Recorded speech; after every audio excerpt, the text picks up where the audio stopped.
Deutéronome chapitre 24. Les femmes renvoyées par leur mari. Moïse dit, supposons ceci, un homme se marie, mais un jour sa femme ne lui plaît plus parce qu'il a quelque chose à lui reprocher.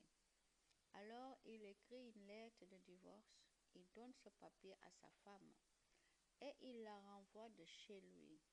Après que cette femme l'a quitté, elle se marie avec un autre homme. Mais voici ce qui peut arriver. Son deuxième mari ne l'aime plus. Il écrit une lettre de divorce.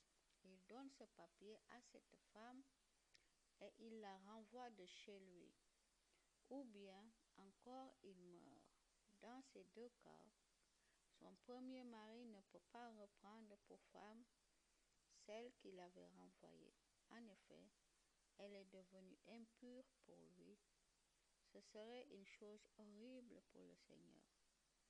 Vous ne devez pas, en faisant cela, charger d'un péché le pays que le Seigneur votre Dieu vous donne en partage. La protection des personnes.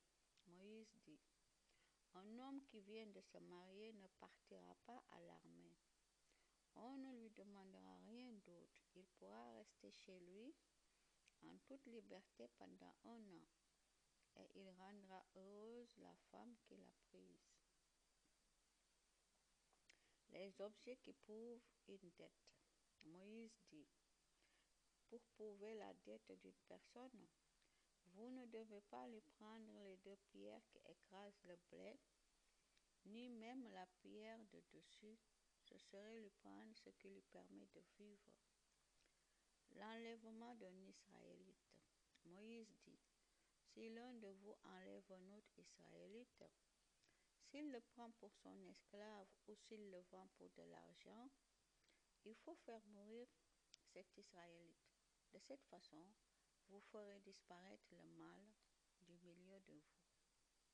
Les maladies de peau.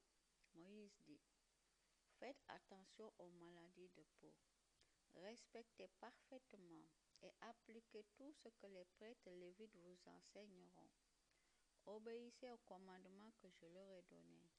Rappelez-vous ce que le Seigneur votre Dieu a fait à Myriam quand vous étiez en route après la sortie d'Égypte. La protection des faibles. Moïse dit, si vous prêtez quelque chose à votre prochain, n'entrez pas dans sa maison pour prendre un objet qui prouve sa dette. Restez dehors, et l'homme à qui vous prêtez quelque chose vous apportera cet objet dehors.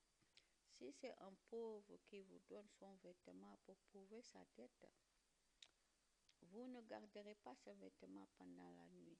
Vous le rendrez à cet homme au coucher du soleil. Il s'en couvrira pour dormir et vous dira merci.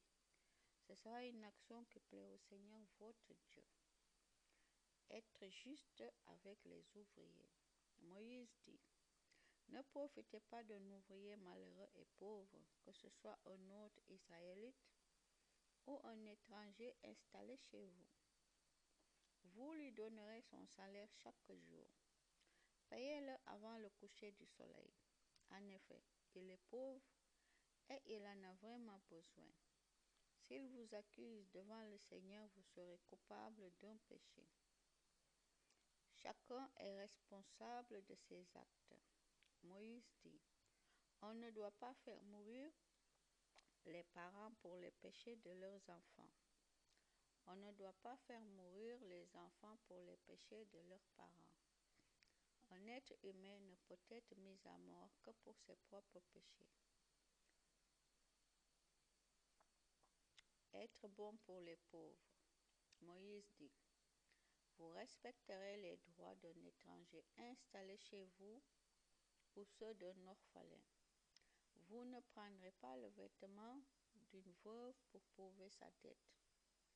Souvenez-vous, vous avez été esclaves en Égypte et le Seigneur votre Dieu vous a libérés. C'est pourquoi je vous ordonne d'obéir à ces commandements.